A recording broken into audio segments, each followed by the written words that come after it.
En la tranquila ciudad de Valparaíso, Chile, el verano de 1990 se recordaría para siempre como el más oscuro en la historia de la familia Mendoza. Diego Alejandro Mendoza, de apenas 11 años, había desaparecido sin dejar rastro mientras caminaba hacia la casa de su mejor amigo Carlos, situada a solo 6 cuadras de su hogar. Era un domingo soleado de febrero cuando Diego le pidió permiso a su madre, Carmen, para ir a mostrarle a Carlos su nueva bicicleta BMX roja que había recibido como regalo de cumpleaños la semana anterior. Carmen, ocupada preparando el almuerzo dominical, apenas levantó la vista de la cocina. «Ve con cuidado, mijo, y regresa antes de las 4 para comer», le gritó mientras Diego salía por la puerta trasera, su nueva bicicleta brillando bajo el sol del verano austral. Nunca más volvieron a verlo con vida. Cuando las 5 de la tarde llegaron y Diego no había regresado, Carmen comenzó a preocuparse. Llamó a la casa de Carlos, pero la madre del niño le dijo que Diego nunca había llegado. El pánico se apoderó de ella instantáneamente. «¡Rodrigo! ¡Rodrigo! ¡Ven rápido!», gritó a su esposo, que estaba en el patio trasero arreglando una cerca. Rodrigo Mendoza, un hombre robusto, que trabajaba como mecánico en el puerto, sintió que el mundo se le venía abajo cuando Carmen le contó lo sucedido. Sin perder tiempo, salió corriendo por las calles del barrio, preguntando a cada vecino si habían visto a Diego. La búsqueda inicial fue intensa. Toda la comunidad se unió. Vecinos, compañeros de trabajo de Rodrigo, maestros del Colegio San Patricio, donde Diego estudiaba quinto básico. Peinaron cada rincón de Valparaíso, desde los cerros más altos hasta el borde costero. Pero Diego había desaparecido como si la tierra se lo hubiera tragado. Los primeros meses fueron devastadores para la familia Mendoza. Carmen dejó de trabajar en la farmacia local para dedicarse completamente a la búsqueda de su hijo. Rodrigo, por su parte, utilizó todos sus ahorros para contratar investigadores privados y imprimir miles de volantes con la foto de Diego. La casa se llenó de fotografías ampliadas del niño. Diego sonriendo con su uniforme escolar. Diego jugando fútbol en el patio. Diego abrazando a su perro Capitán. Cada habitación se convirtió en un santuario de recuerdos. Los investigadores siguieron cada pista, por mínima que fuera. Un hombre en Viña del Mar dijo haber visto a un niño similar en la feria local. Una mujer en Santiago llamó, asegurando que había visto a Diego en una estación de metro.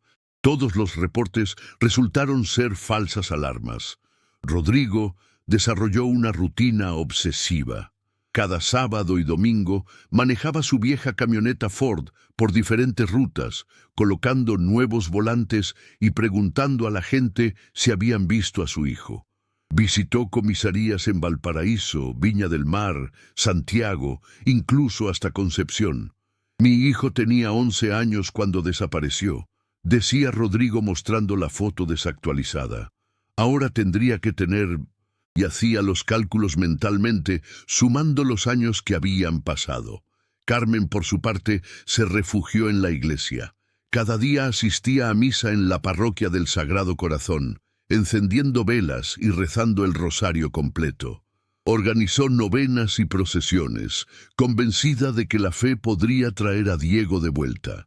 Pero los años pasaron sin respuestas. Para el 5º aniversario de la desaparición, el matrimonio Mendoza estaba al borde del colapso. Rodrigo se había vuelto cada vez más taciturno y depresivo. Después del trabajo, se encerraba en el garaje con botellas de cerveza, revisando obsesivamente los archivos del caso que había armado a lo largo de los años. Carmen, exhausta por el dolor constante, comenzó a sugerir tímidamente que quizás era hora de aceptar que Diego no regresaría. Esta sugerencia provocó la primera pelea real que habían tenido desde la desaparición.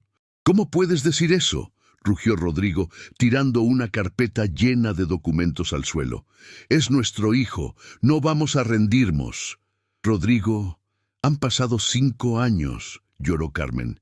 5 años sin una sola pista real. Los investigadores privados nos han sangrado económicamente y no tenemos nada que mostrar por ello. Entonces, ¿qué sugieres? ¿Que simplemente olvidemos que Diego existió? La tensión se hizo insostenible. Carmen se fue a quedar con su hermana en Quilpué por 2 semanas. Cuando regresó, encontró a Rodrigo durmiendo en el sofá, rodeado de botellas vacías y fotografías de Diego esparcidas por toda la sala.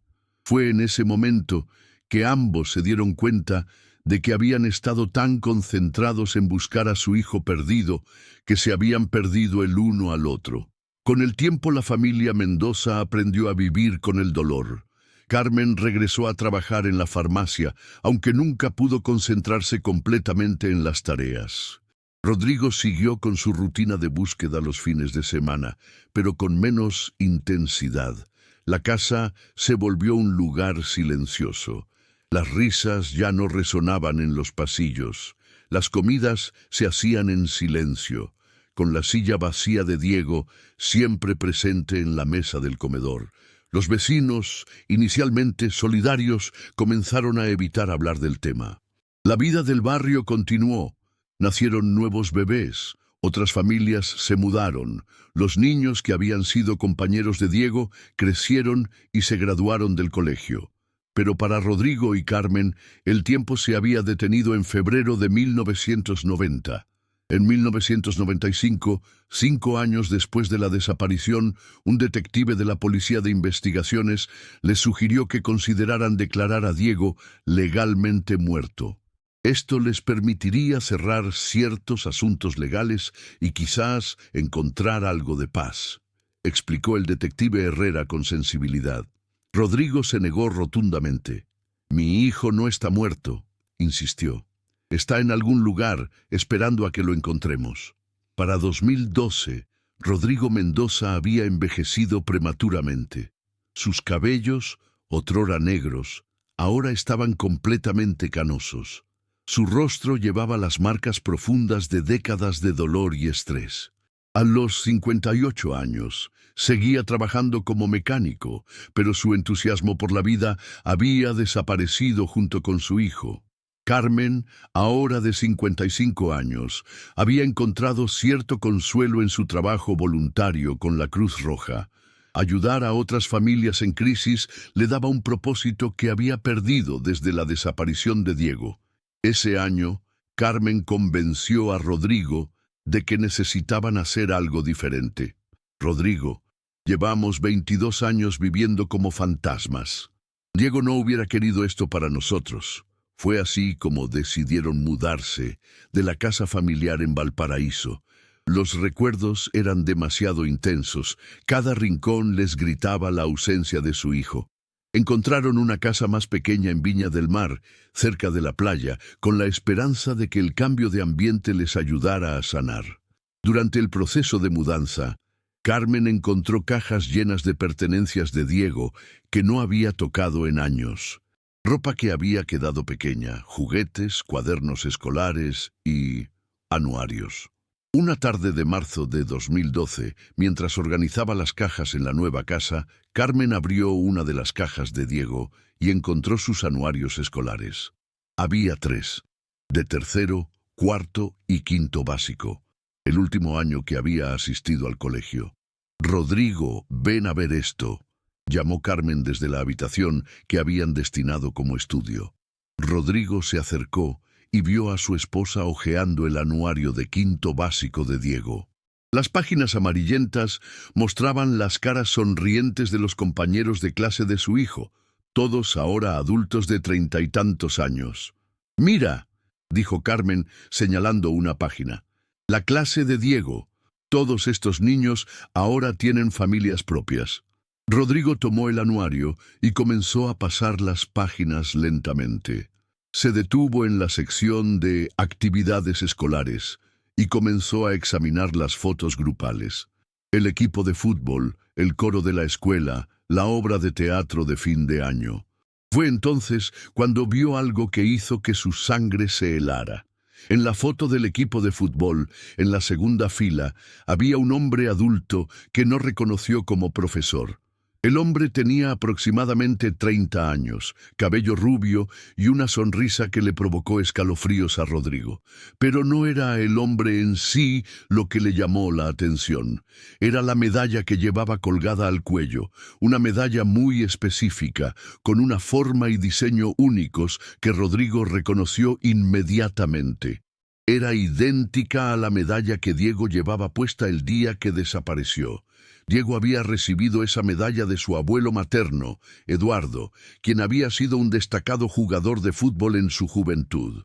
La medalla era de plata con una inscripción única. EM, campeón regional 1955. Eduardo Mendoza había sido el capitán del equipo que ganó el campeonato regional de fútbol en 1955. Cuando Eduardo murió en 1989, le dejó la medalla a Diego con una condición, que nunca se la quitara.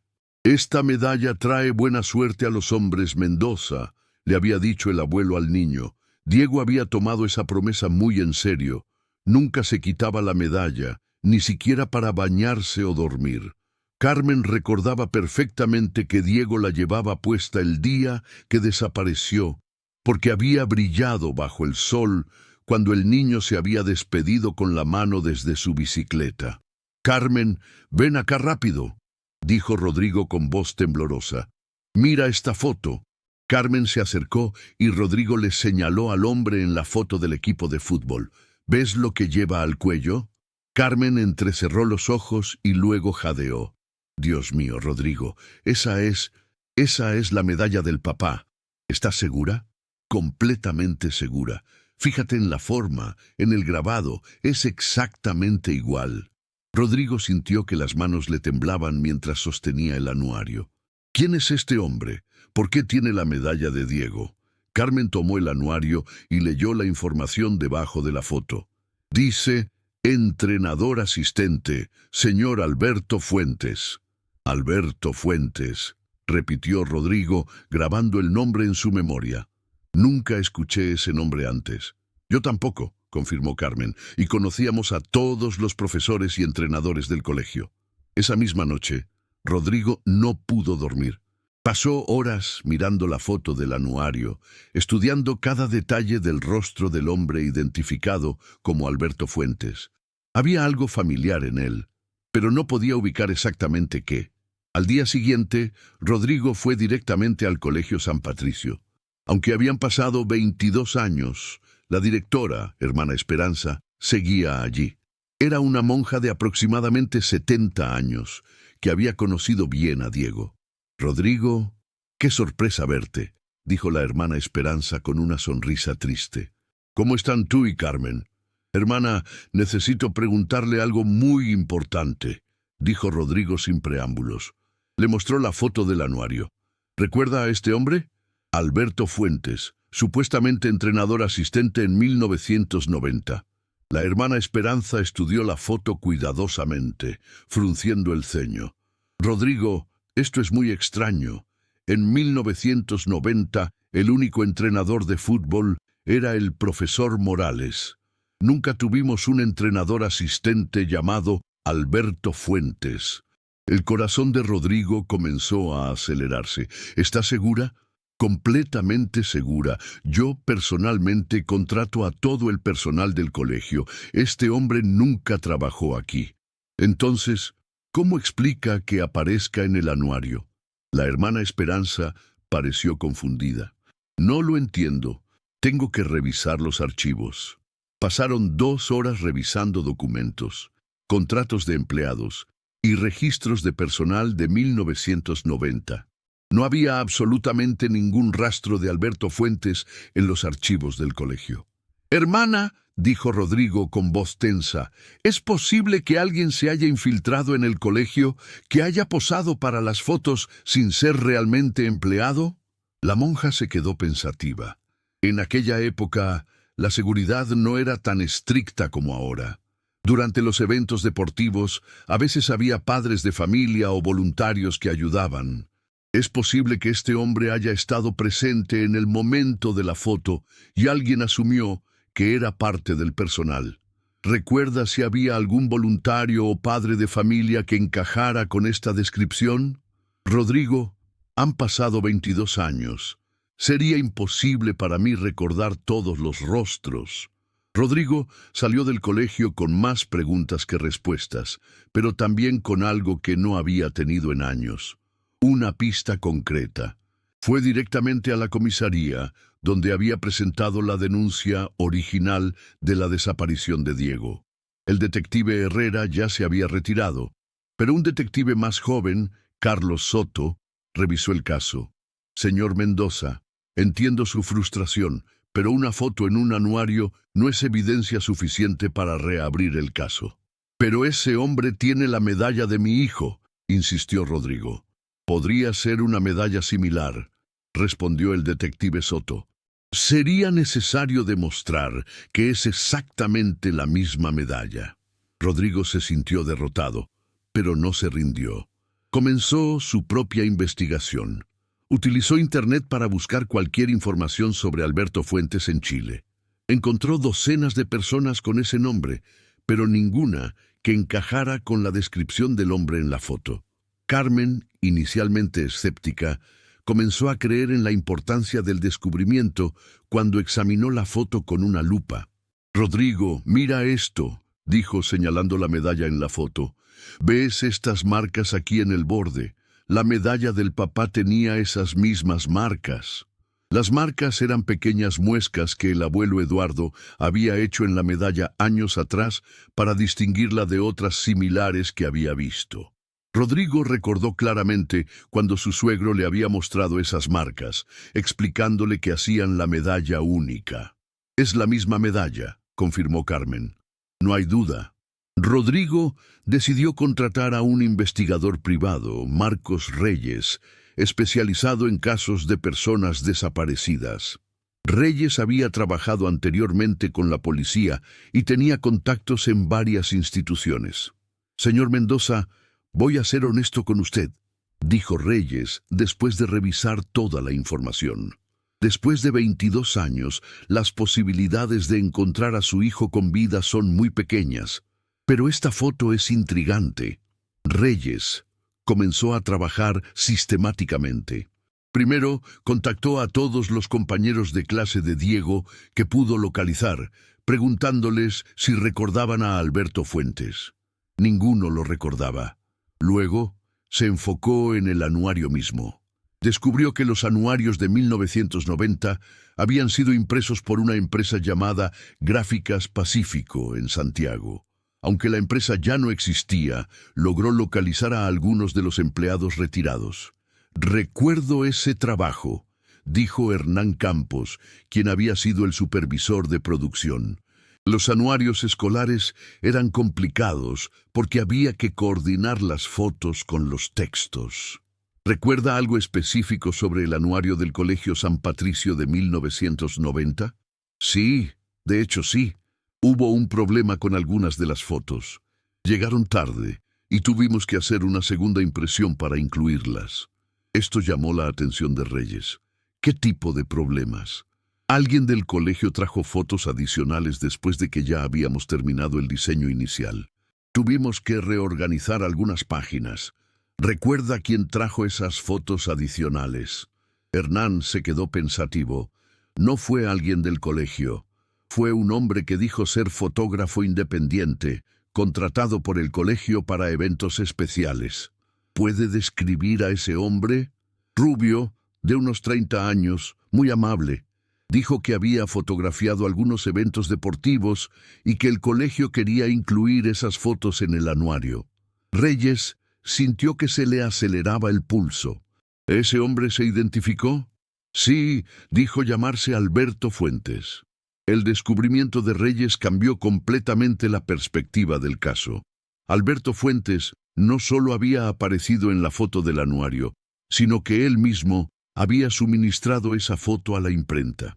Esto sugiere premeditación, explicó Reyes a Rodrigo y Carmen. Este hombre quería que su imagen quedara documentada en conexión con el colegio de Diego. ¿Pero por qué querría hacer eso?, preguntó Carmen. Hay varias posibilidades, respondió Reyes. Podría ser un trofeo, una forma de burlarse de las autoridades o simplemente arrogancia. Con esta nueva información, Reyes logró convencer a la policía de que reabriera el caso. El detective Soto, ahora más interesado, comenzó a trabajar en colaboración con el investigador privado. Utilizando tecnología moderna, enviaron la foto del anuario a un laboratorio especializado en análisis forense de imágenes. Los resultados fueron sorprendentes. La foto había sido alterada digitalmente, pero con técnicas primitivas de 1990. ¿Qué significa eso?, preguntó Rodrigo. Significa que la cabeza del hombre fue insertada en el cuerpo de otra persona en la foto original, explicó el técnico forense. En 1990, esto requería equipo sofisticado y conocimientos especializados. Con la ayuda de un perfilador criminal, comenzaron a construir un perfil psicológico de Alberto Fuentes, hombre de aproximadamente 30 años en 1990, 50-55 años en 2012, acceso a equipo de manipulación fotográfica avanzado, conocimiento del colegio y los horarios de Diego. Posiblemente vivía o trabajaba en Valparaíso, personalidad narcisista, con necesidad de documentar sus crímenes. Posiblemente había cometido crímenes similares antes. Este tipo de criminal a menudo no puede resistir la tentación de mantenerse cerca de la investigación, explicó la perfiladora, doctora Patricia Vega. Es posible que haya seguido el caso de Diego a lo largo de los años. Esta revelación hizo que Rodrigo recordara algo perturbador. Durante los primeros años de la búsqueda, a veces recibía llamadas anónimas. Alguien que decía tener información sobre Diego, pero cuando íbamos a encontrarnos, nunca aparecía. ¿Recuerda la voz?, preguntó la doctora Vega. Era una voz masculina, adulta, con un acento que no podía ubicar.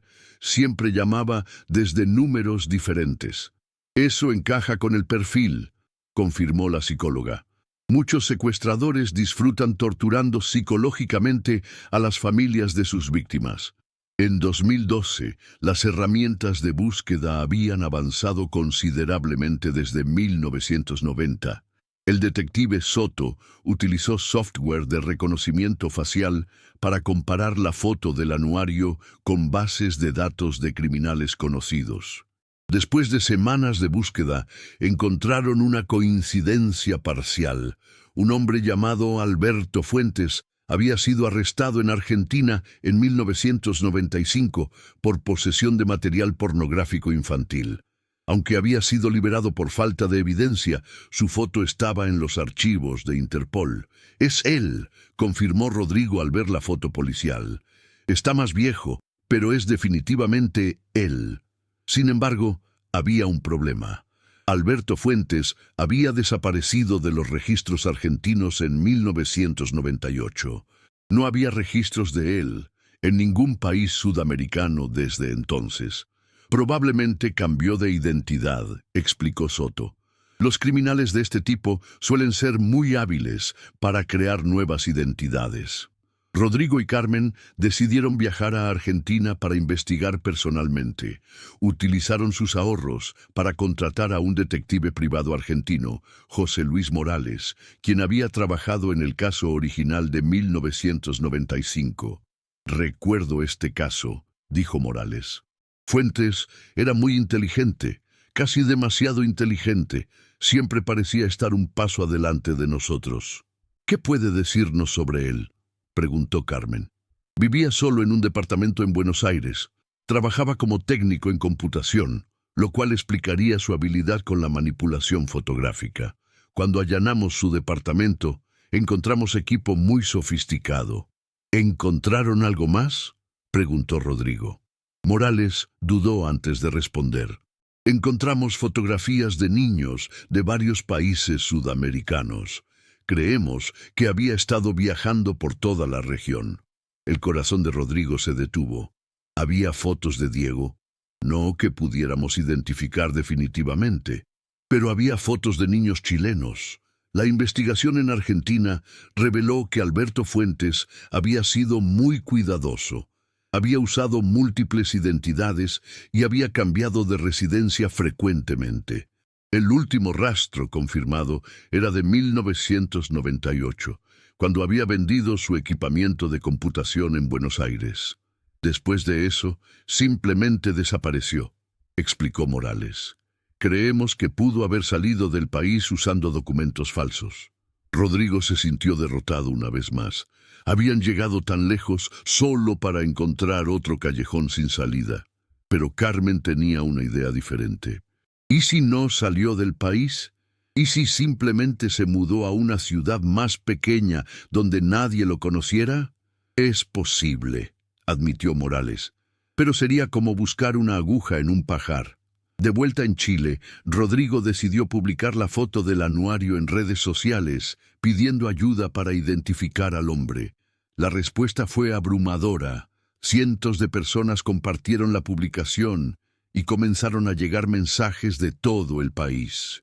La mayoría eran pistas falsas, pero una llamó la atención de Rodrigo. Una mujer de Temuco, María José Carrasco, le envió un mensaje privado. Creo que conozco a este hombre. Vive en mi barrio y tiene una historia muy extraña. Rodrigo inmediatamente contactó a María José. Cuénteme todo lo que sabe sobre él. Se llama Alberto Fierro ahora, explicó María José. Llegó a Temuco hace unos 15 años. Dice que es viudo, que perdió a su familia en un accidente. Vive solo en una casa al final de mi calle. Hay algo sospechoso en su comportamiento. Bueno, nunca habla con los vecinos, solo sale para comprar comida y medicinas, pero lo extraño es que a veces he visto niños visitando su casa. Rodrigo sintió que se le helaba la sangre. ¿Niños? Sí, niños de diferentes edades. Pensé que tal vez eran familiares, pero él dice que no tiene familia. Rodrigo y Carmen viajaron inmediatamente a Temuco, acompañados por el detective Soto. María José les mostró la casa donde vivía el hombre que conocía como Alberto Fierro. Era una casa pequeña, pintada de verde desgastado, con un jardín descuidado. Las ventanas tenían cortinas gruesas que impedían ver el interior. Necesitamos una orden de allanamiento, dijo Soto, pero primero tenemos que confirmar que es la misma persona. Decidieron vigilar la casa. Después de 2 días de espera, el hombre finalmente salió. Rodrigo lo vio claramente. Era Alberto Fuentes, 22 años más viejo, pero definitivamente él. Es él, confirmó Rodrigo. Estoy seguro. Soto inmediatamente solicitó una orden de allanamiento, presentando toda la evidencia que habían recopilado. El juez, impresionado por la solidez del caso, aprobó la orden. La mañana del allanamiento, Rodrigo y Carmen esperaron ansiosamente fuera de la casa mientras la policía ejecutaba la orden. Habían pasado 22 años desde la desaparición de Diego y finalmente tenían la oportunidad de encontrar respuestas. Los policías entraron a la casa con cautela. Dentro encontraron a Alberto Fuentes, Fierro, en su computadora. Cuando vio a la policía, no parecía sorprendido. «¿Alberto Fuentes?», dijo el detective Soto. «Está arrestado por sospecha de secuestro y desaparición forzada». «No sé de qué están hablando», respondió Fuentes calmadamente. «Mi nombre es Alberto Fierro». Pero cuando los investigadores comenzaron a registrar la casa, encontraron evidencia abrumadora. En un armario oculto había cajas llenas de fotografías de niños, documentos de identidad falsificados y la medalla de Diego. «Esa es la medalla del abuelo Eduardo», gritó Carmen cuando se la mostraron. También encontraron diarios detallados donde Fuentes había documentado sus crímenes a lo largo de los años. El diario revelaba una historia horrible. Había secuestrado a niños en múltiples países sudamericanos, manteniéndolos en cautiverio durante años antes de asesinarlos. Enfrentado con la evidencia abrumadora, Alberto Fuentes finalmente confesó. Sus confesiones revelaron los detalles más oscuros de los últimos 22 años. Había estado observando a Diego durante meses, admitió Fuentes durante el interrogatorio. Conocía su rutina. Sabía cuándo iba a la casa de su amigo. ¿Dónde está Diego ahora?, preguntó Soto. Fuentes guardó silencio por un largo momento. Están preguntando por algo que pasó hace más de 20 años. ¿Está vivo? No. La palabra cayó como un martillo en el corazón de Rodrigo y Carmen, quienes observaban el interrogatorio desde otra habitación. ¿Cuándo murió?, preguntó Soto. Aproximadamente 6 meses después de que lo tomé. Él nunca dejó de intentar escapar, nunca dejó de pedir por sus padres. Era agotador. ¿Dónde está el cuerpo? En el bosque, cerca de Valdivia. Puedo llevarlos allí. 3 días después, una caravana de vehículos policiales se dirigió hacia el bosque cerca de Valdivia.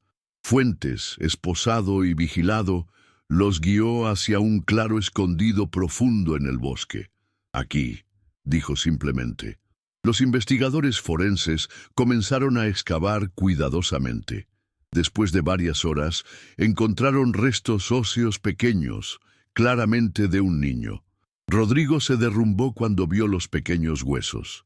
Carmen lo abrazó fuertemente, mientras ambos lloraban por primera vez en años, no de esperanza, sino de dolor definitivo. ¿Cómo podemos estar seguros de que es Diego?, preguntó Carmen entre sollozos. Tendremos que hacer pruebas de ADN, explicó el médico forense. Pero también encontramos esto. Le mostró un pequeño objeto metálico. Era un diente de oro que Diego había tenido desde los 8 años, después de un accidente en bicicleta. «Es él», susurró Rodrigo. «Es nuestro hijo». El juicio de Alberto Fuentes se convirtió en uno de los casos más mediáticos de Chile en la década de 2010. Los medios de comunicación cubrieron cada detalle del proceso, y la historia de Diego Mendoza se convirtió en un símbolo nacional de la lucha de los padres por encontrar a sus hijos desaparecidos. Fuentes fue acusado de secuestro, asesinato y múltiples cargos relacionados con abuso infantil. Durante el juicio, se reveló que había sido responsable de la desaparición de al menos 8 niños en diferentes países sudamericanos durante un período de 15 años. ¿Por qué lo hizo?, preguntó el fiscal durante uno de los interrogatorios más intensos. «Porque podía», respondió Fuentes sin mostrar remordimiento.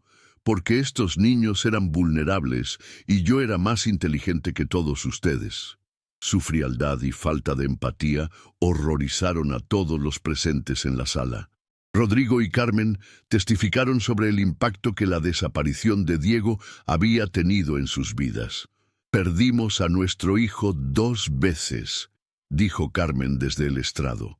«La primera vez cuando desapareció, y la segunda cuando descubrimos que había muerto. Pero también ganamos algo», agregó Rodrigo. «Ganamos la verdad. Y ganamos la certeza de que este hombre no podrá hacerle daño a ningún otro niño». Después de 3 meses de juicio, el juez dictó la sentencia. Alberto Fuentes fue condenado a cadena perpetua sin posibilidad de libertad condicional. «Usted ha causado un daño incalculable no solo a las víctimas directas, sino a sus familias y comunidades», dijo el juez durante la lectura de la sentencia. «Sus acciones representan lo más oscuro de la naturaleza humana». Fuentes recibió la sentencia sin mostrar emoción. Cuando se le preguntó si tenía algo que decir, simplemente negó con la cabeza. Rodrigo y Carmen se abrazaron en la sala del tribunal. Después de 22 años, finalmente habían obtenido justicia para Diego. Diego Mendoza finalmente pudo tener un funeral apropiado. Los restos fueron cremados según los deseos de la familia y las cenizas fueron esparcidas en el Océano Pacífico, cerca de Valparaíso, donde había crecido. La ceremonia fue íntima, con solo familiares cercanos y algunos amigos que habían estado con la familia durante todos estos años. El padre García, quien había conocido a Diego cuando era niño, ofició la ceremonia. «Diego era un niño lleno de vida y alegría», dijo el padre García. «Aunque su tiempo con nosotros fue cortado brutalmente, su memoria y el amor que sus padres le tuvieron nunca morirán». Carmen llevó flores amarillas, las favoritas de Diego. Rodrigo llevó la bicicleta BMX roja que había comprado para su hijo 22 años atrás y que había guardado todos estos años. «Finalmente puedes descansar, mi hijo», susurró Carmen mientras las cenizas se mezclaban con las olas del océano. 6 meses después del funeral, Rodrigo y Carmen decidieron convertir su dolor en algo constructivo. Fundaron la Fundación Diego Mendoza para Niños Desaparecidos, una organización sin fines de lucro dedicada a ayudar a otras familias que habían perdido hijos. «No podemos devolver a Diego a la vida», explicó Carmen en la primera conferencia de prensa de la fundación, «pero podemos ayudar a otros padres a encontrar a sus hijos». La fundación ofreció varios servicios: apoyo psicológico para familias de niños desaparecidos, recursos para investigaciones privadas, educación sobre seguridad infantil, presión política para mejorar las leyes sobre desaparición de menores. Rodrigo dejó su trabajo como mecánico para dedicarse completamente a la fundación. «Este es mi propósito ahora», dijo. «Diego no puede volver, pero tal vez podamos evitar que otras familias pasen por lo que nosotros pasamos». La historia de Diego Mendoza tuvo un impacto duradero en la sociedad chilena. El caso llevó a cambios significativos en las leyes sobre desaparición de menores y en los protocolos policiales para casos de niños desaparecidos. La Ley Diego, aprobada en 2013, estableció que todos los casos de desaparición de menores debían ser tratados como emergencias desde el primer momento, eliminando el periodo de espera de 24 horas que había existido anteriormente. También se creó una base de datos nacional de niños desaparecidos y se establecieron protocolos más estrictos para la verificación de identidad en adopciones. Si estas medidas hubieran existido en 1990, tal vez Diego estaría vivo hoy, dijo Rodrigo durante una sesión en el Congreso Nacional donde se discutía la nueva legislación. La investigación de Alberto Fuentes llevó a la resolución de varios otros casos de niños desaparecidos. Sus diarios contenían información detallada sobre sus otros crímenes, y las autoridades de varios países pudieron finalmente dar respuestas a familias que habían estado esperando durante años. En Argentina, las autoridades encontraron los restos de 3 niños que habían desaparecido en los años 90. En Brasil, 2 casos más fueron resueltos. En total, 8 familias pudieron finalmente saber qué había pasado con sus hijos. Diego nos ayudó a encontrar la verdad no solo para nosotros, sino para otras familias, dijo Carmen. En cierto modo, él siguió ayudando a otros niños, incluso después de la muerte. Rodrigo y Carmen tuvieron que aprender a vivir de nuevo después de descubrir la verdad sobre Diego. El proceso de duelo había sido complicado por la incertidumbre durante 22 años, pero ahora podían comenzar a sanar apropiadamente. «Es extraño», confesó Carmen en una entrevista. «Durante años mantuvimos la esperanza de que Diego regresaría. Ahora sabemos que no lo hará, pero de alguna manera hay paz en saberlo». Asistieron a terapia de pareja para aprender a reconstruir su relación. Los años de dolor y búsqueda habían creado barreras entre ellos que necesitaban ser derribadas. «Tuvimos que aprender a amarnos de nuevo», explicó Rodrigo. «El dolor nos había consumido tanto que habíamos olvidado cómo ser esposos, no solo padres de un niño desaparecido». En 2015, 5 años después del descubrimiento de la verdad, la Fundación Diego Mendoza había ayudado a resolver 15 casos de niños desaparecidos. Habían proporcionado apoyo psicológico a más de 200 familias y habían educado a miles de niños sobre seguridad personal. «Diego ya no está con nosotros físicamente», dijo Carmen en el 5º aniversario de la fundación. «Pero su legado vive en cada niño que ayudamos a encontrar, en cada familia que recibe apoyo, en cada medida de seguridad que se implementa». La Fundación también estableció un programa de becas para estudiantes de bajos recursos, llamado Becas Diego Mendoza. El programa ayudaba a jóvenes que habían sido víctimas de trauma o que venían de familias afectadas por la violencia. Diego amaba aprender, recordó Rodrigo. Siempre decía que quería ser ingeniero cuando creciera. Aunque él no pudo cumplir sus sueños, podemos ayudar a otros niños a cumplir los suyos.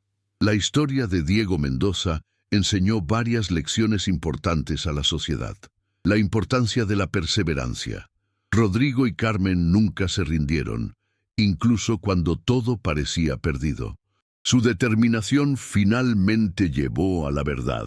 El poder de la tecnología, las herramientas modernas como el reconocimiento facial y el análisis forense digital fueron cruciales para resolver el caso. La necesidad de protocolos mejorados. El caso mostró las deficiencias en los sistemas de protección infantil y llevó a mejoras significativas.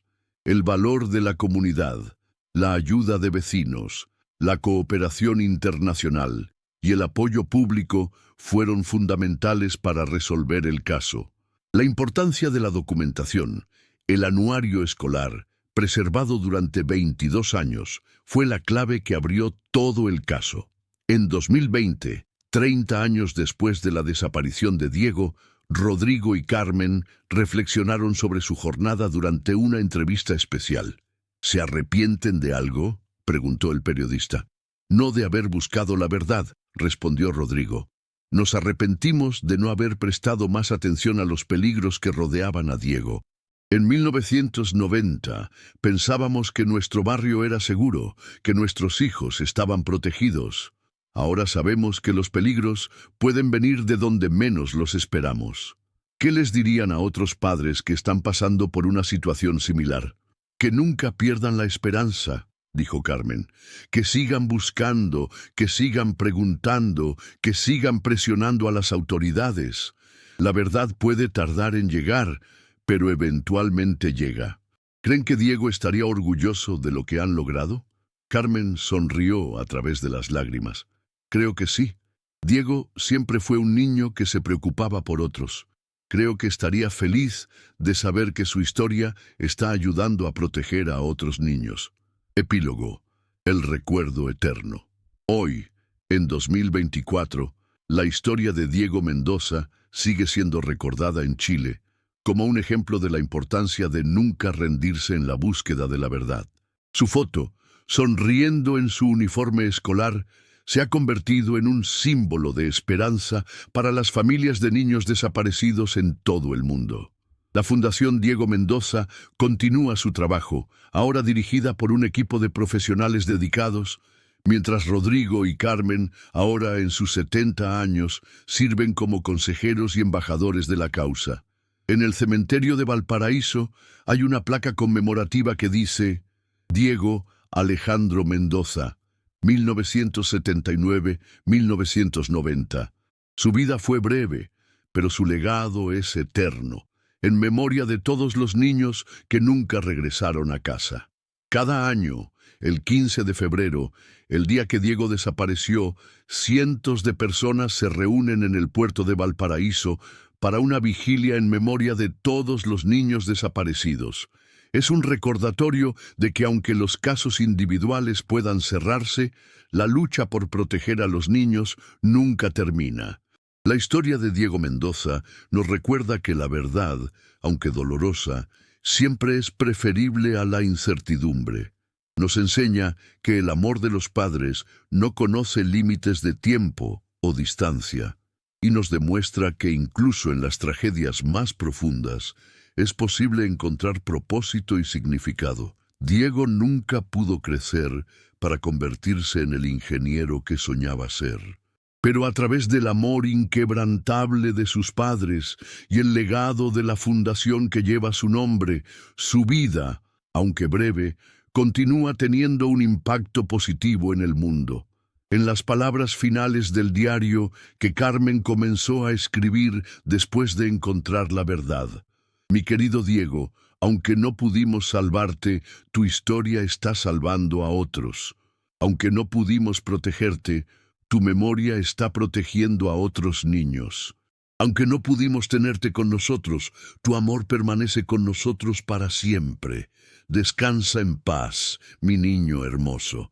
Tu misión en este mundo no terminó con tu muerte, apenas comenzó.